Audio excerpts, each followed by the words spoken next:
स्वागत है। तो आप अगर इस चैनल पे नए तो सबसे पहले चैनल को सब्सक्राइब कर लीजिए। तो आज हम बात करेंगे भगत सिंह।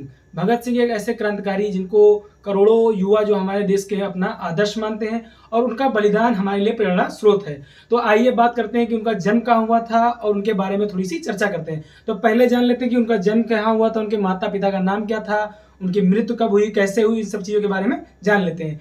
तो भगत सिंह का जन्म हुआ था 27 सितंबर 1907 को पंजाब में, जो अब पाकिस्तान में पड़ता है। 27 सितंबर और 28 सितंबर दो डेट है, मगर 27 ज़्यादा ऑथेंटिक मानी जाती है। उसके बाद बात करेंगे उनके पिताजी का नाम था सरदार किशन सिंह। उनके पिताजी जो थे वो सरदार किशन सिंह और इनके चाचा का नाम था सरदार अजीत सिंह। वो भी काफ़ी क्रांतिकारी लोगों के साथ जुड़े हुए थे। और इनकी माता की भी बात करें, माता का नाम था विद्यावती कौर। और जो आंदोलन चल रहे थे उस समय, उसमें इन्होंने बढ़ चढ़ कर हिस्सा लिया। भारतीय स्वतंत्रता आंदोलन में इन्होंने बढ़ चढ़ कर हिस्सा लिया। उसके बाद बात करेंगे संगठन इन्होंने बनाया था नौजवान भारत सभा। और उसके बाद नौजवान भारत सभा से काफी टाइम तक जुड़े रहे। उसके बाद बना था एचआरए जब बना उसके बाद इसका नाम भी परिवर्तित किया गया, उसमें सोशलिस्ट जोड़ा गया, एचएसआरए भी इन्होंने ज्वाइन किया था। और इनके जो साथी थे राजगुरु और हमारे जो और स्वतंत्रता सेनानी थे, वो सब मिलकर एक क्रांतिकारी लड़ाई लड़ रहे थे।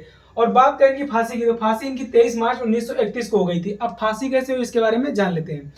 तो ये एक क्रांतिकारी आंदोलन चला रहे थे, उसमें इन्होंने सैंडर्स को मार दिया। सैंडर्स को क्यों मार दिया? क्योंकि मारना इनको स्कॉट को था। स्कॉट जो 1928 में लाठीचार्ज हुआ, उसमें हमारे एक महान क्रांतिकारी नेता लाला लाजपत राय जी की मृत्यु हो गई। तो उससे काफ़ी दुखी हुए और इन्होंने कसम खाई कि मैं इसका बदला लेकर रहूंगा। तो इन्होंने स्कॉट के मारने का प्लान बनाया, मगर गलती से उन्होंने सैंडर्स को मार दिया। जब सैंडर्स को मार दिया तो ये लोग भागे और फिर उसके बाद ये भागते रहे। फिर एक समय ऐसा है कि इनको लगा कि अब भगत सिंह को भागना नहीं चाहिए और आगे आकर देश को बताना चाहिए कि हम बलिदान देने के लिए तैयार हैं। तो इन्होंने केंद्रीय जो असेंबली थी जहाँ पे कानून बनते थे ब्रिटिश हुकूमत में, वहाँ पर आकर बम फेंक दिया।